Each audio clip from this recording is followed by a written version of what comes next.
अमिताभ बच्चन सदी के महानायक जिनकी जिंदगी से जुड़े किस्सों कहानियों को लोग पढ़ना काफी पसंद करते हैं। 80 साल की उम्र में भी वह सिनेमा की दुनिया में काफी एक्टिव हैं और अपने दमदार रोल से फैंस को लुभा रहे हैं।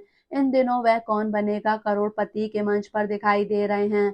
हाल ही में उन्होंने मंच से अपने माता पिता के इंटरकास्ट मैरिज का जिक्र किया और वो सच बयां किया जिसके बारे में शायद ही आपने कहीं पढ़ा होगा।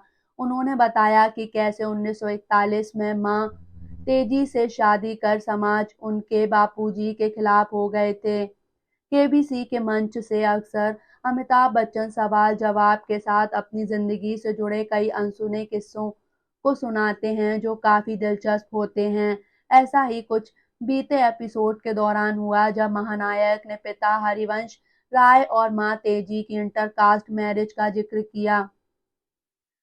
दरअसल शो के दौरान प्रतियोगी योजना ने तीन लाइफ लेकर सरोजनी नायडू के बारे में एक सवाल कर सही जवाब दिया, जिसके बाद महानायक ने सरोजनी नायडू के व्यक्तित्व के विभिन्न पहलुओं के बारे में बात की। स्वतंत्रता सेनानी और कवि सरोजनी नायडू का नाम सामने आने के बाद बिग बी ने उनके साथ अपने जुड़ाव को याद किया। उन्होंने अपने मां और बापूजी के ब्याह का जिक्र करते हुए कहा कि सरोजनी नायडू उनके बाबूजी की बहुत बड़ी फैन थी।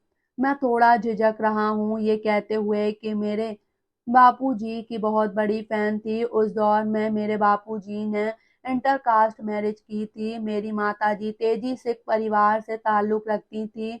जब बाबूजी की शादी हुई तो वे इलाहाबाद में रह रहे थे। उस जमाने में दूसरी जाति में शादी करना श्राप माना जाता था। अमिताभ बच्चन ने आगे बताया, पिताजी के ब्याह से लोग काफी नाराज हुए और उस समय लोग मेरे बापूजी के खिलाफ हो गए थे।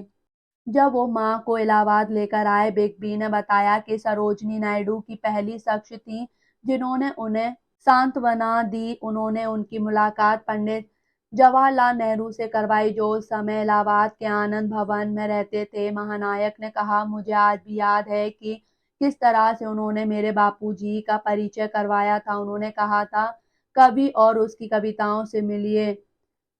अमिताभ बच्चन ने इससे पहले केबीसी 13 के एक एपिसोड के दौरान अपने माँ बापूजी की शादी के बारे में भी बात की थी। उन्होंने कहा था, मेरी माँ एक सिख परिवार से थी और मेरे पिता उत्तर प्रदेश के एक कायस्थ परिवार से। उनके परिवार ने कुछ समय तक इस शादी का विरोध किया लेकिन बाद में सभी सहमत हो गए और रिश्ते दोनों परिवारों के बीच अच्छे हो गए।